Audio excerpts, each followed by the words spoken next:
जातं हे त्याच्यामुळे रबाळे MIDC गुन्हा क्रमांक 277/2025 हा गुन्हा रबाळे MIDC या ठिकाणी दाखल करण्यात आलेला होता। सदर गुन्ह्यामध्ये सुमारे 75 लाख रुपयाची MD ड्रग्ज हे जप्त करण्यात आले होते। सदर गुन्ह्याच्या तपासादरम्यान सदर जे MD ड्रग्जचा व्यवसाय आहे हा संघटित गुन्हेगारी स्वरूपात चालवला जात असल्याचे निष्पन्न झाले होते। माननीय पोलीस आयुक्त सो यांच्या आदेशान्वये सदर गुन्ह्याला मोक्काची कलमवाढ करण्यात आलेली होती। सदर मोका गुन्ह्याचा तपास आम्ही स्वतः केला होता। सदर गुन्ह्याच्या तपासादरम्यान सर्व आरोपी अटक करण्यात आले।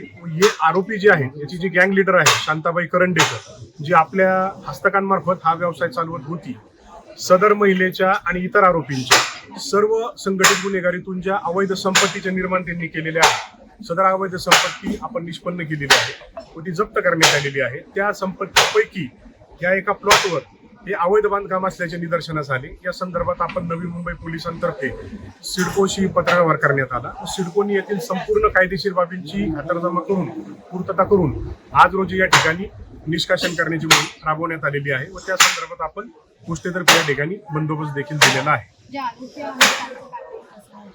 सदर महिला आरोपी ज्या आहेत ह्या या प्रकारच्या हस्तकांमार्फत संघटित गुन्हेगारी व ड्रग्सचा व्यवसाय त्या बऱ्याच वर्षांपासून करत होत्या। वेळोवेळी त्यांच्यावर कारवाया करण्यात आलेल्या होत्या।